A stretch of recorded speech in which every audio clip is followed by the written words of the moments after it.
Hello, welcome to Janus Corporation's Crystalline Silica Dust Training. Materials that contain crystalline silica include concrete and concrete blocks, stone, brick and mortar, grout and mortar, plaster and stucco, drywall joint compound and texture, sand and soil, and, surprisingly, 2x4 ceiling tiles. Many other materials as well. Health hazards of silica. Silicosis is the same disease as asbestosis. It's a scarring of the lung tissue. Silicosis, as with asbestosis, typically has no immediate symptoms. Symptoms usually appear after many years of exposure.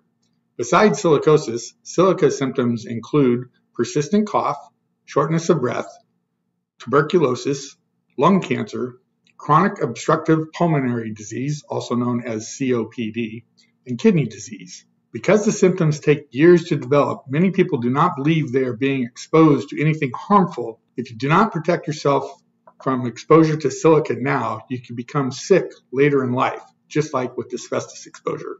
Work area preparation. We set up a regulated area. We do not want to use signs that say asbestos or lead unless the silica work will be conducted inside an asbestos or lead remediation containment. Use a sign that regulates the work area, restricts the work area to authorized personnel only. Work area preparation continued. If necessary, pre-cleaning of the regulated area should be conducted. In the regulated area, all fixed objects that are not being removed should be enclosed in 6mm plastic sheeting and sealed with tape. For interior work, especially for work involving hazardous materials such as asbestos or lead, we need to construct a full containment, including critical barriers, negative air pressure, polywalls, and a decontamination unit. Anyone entering the regulated area will be required to have appropriate training, medical certificate, fit test, protective clothing, and wear appropriate respiratory protection. When working with silica-containing materials for interior work, as noted previously, all interior work will be conducted within a HEPA-filtered negative pressure containment. As with asbestos and lead remediation, dust will be kept to a minimum using wet methods and HEPA-filtered local exhaust. For exterior work, dust will be kept to a minimum using wet methods and HEPA-filtered local exhaust, same as in the interior. Cleanup of wet dust is to occur before the dust dries. No dry sweeping. We want to vacuum up the debris, not sweep it. Common tasks Janus conducts that could cause silica exposure: disturbance or removal of plaster or stucco, drywall, floor mastic removal with the floor grinders, concrete cutting or removal, jackhammering, 2x4 ceiling panel removal or disturbance, soil excavation or digging, or handling transite panels, which is asbestos in concrete. In the event that Janus employees are required to conduct disturbance of soils or sand using large equipment, the following requirements from 8 CCR 1532.3 will be followed. For measures implemented that include an enclosed cab or booth, ensure that the enclosed cab or booth is maintained as free as practical from settled dust, has door seals and closing mechanisms that work properly, has gaskets and seals that are in good condition and working properly, is under positive pressure maintained through continuous delivery of fresh air, has intake air that is filtered through a filter that is 95% efficient in the 0.3 to 10.0 micron range, basically an N95 or MERV 16 filter. And the cab has to have heating and cooling capabilities. Janus Corporation meets or exceeds the work practices and personnel protective equipment requirements listed in 8 CCR 1532.1, Table 1, for all activities conducted by Janus that disturb crystalline silica.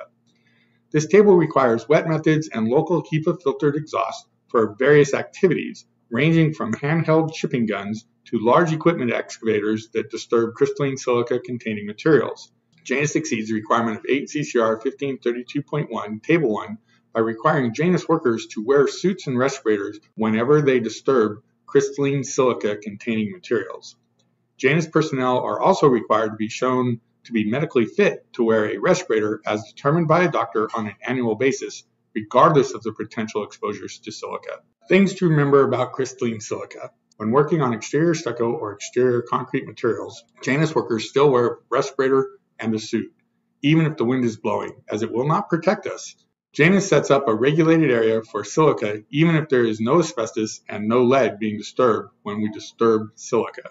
Silicosis, like asbestos disease, can take many years to develop, so it is important to use wet methods and respirators to protect ourselves from crystalline silica exposures every time we disturb a material containing silica, even though we do not develop or feel any symptoms at this time. Janus workers wear respirators, at least N95, when handling crystalline silica containing materials that do not contain other hazards such as asbestos. Janus uses wet methods and local HEPA filtered exhaust to keep dust levels as low as possible whenever handling silica containing materials. All of the following materials typically contain crystalline silica: concrete, drywall, 2x4 ceiling tiles, plaster, stucco, bricks, grout and mortar, transite, and others.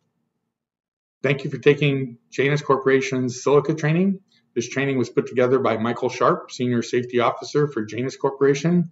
Michael Sharp can be reached at 209-993-6123 or by email at mikes@januscorp.com if you have any questions or would like further information. Please proceed to the quiz.